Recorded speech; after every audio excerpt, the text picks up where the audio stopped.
The ceiling you see above you right now is not real. It is a projection generated by a brain that prioritizes your survival over your potential. And it will keep you exactly where you are until you learn to override it. In the next 8 minutes, you will understand why your brain lies to you about what you're capable of and the 5 methods to catch it in the lie before it costs you another year.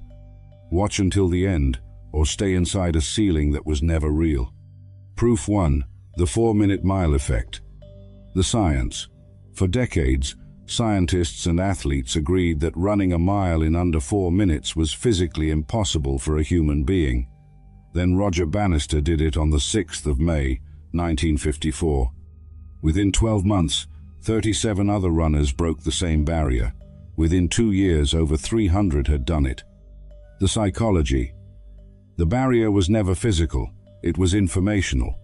Once the brain received confirmed evidence that the ceiling was false, it stopped enforcing it. The body had always been capable. The limit was a belief, not a biology. The application. 1. Identify one ceiling in your own life that you treat as biological fact. 2. Find one verified example of someone with your starting conditions who exceeded that ceiling. 3. Let that example function as your Bannister moment, the proof that reclassifies your ceiling from fact to opinion. The ceiling broke the moment someone proved it was made of paper. Proof 2. The brain quits at 40%. The science. Research from military performance psychology, particularly studies conducted with Navy SEALs, consistently shows that when the human body sends the first signal of exhaustion and the mind interprets this as, "I can't go further," the body is operating at approximately 40% of its actual capacity. The remaining 60% is locked behind a psychological gate, not a physical one. The psychology. This means that the moment you feel like stopping in a workout, in a project, in a confrontation, in a recovery, you are less than halfway to your actual limit. The feeling of, "I can't," is not data. It is a draft that your brain submits early to protect its energy reserves. The application. 1. The next time you feel the urge to stop, name it accurately. This is 40%, not the end. 2. Commit to one more unit of effort, one more repetition, one more paragraph, one more day past the 40% signal.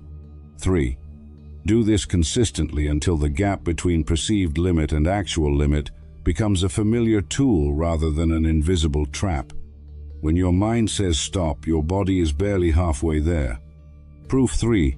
Identity predicts performance more than ability. The science. In a landmark study, researchers divided participants into 2 groups performing the same task. One group was told, "You are the kind of person who does X well." The other was told, "Try to do X well." The identity group outperformed the instruction group consistently, not because they had more ability, but because they had a different self-concept to live up to. The psychology. Your brain filters every challenge through the lens of who it believes you are.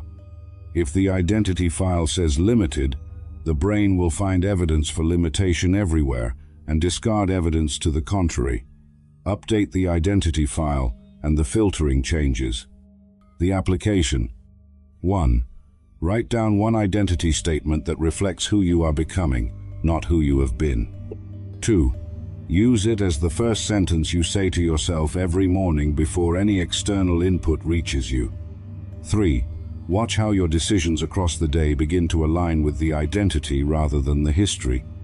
You don't rise to the level of your ability, you rise to the level of your identity. Proof 4. Pain is a volume dial, not a stop sign. The science. Neuroscience has established that pain perception is not a fixed biological measurement. It is a modulated signal that the brain adjusts based on context, meaning, and expectation. The same physical stimulus produces measurably different pain reports, depending on whether the subject believes it is meaningful or meaningless. The psychology. People in pursuit of something they have decided matters report significantly lower pain levels from identical stimuli than people who have decided the pursuit doesn't matter. The pain didn't change. The meaning did. and the brain adjusted the volume accordingly. The application. 1. Attach explicit, specific meaning to your current difficulty, not generic motivation, but a precise reason this particular struggle is worth its cost. 2. When pain or discomfort peaks, remind yourself of the meaning before you decide whether to continue. 3. Understand that the brain will turn the volume down on pain it has been given a reason to tolerate. Pain with a reason feels different than pain without one. Give it a reason. Proof 5. The environment sets the ceiling, not the person. The science.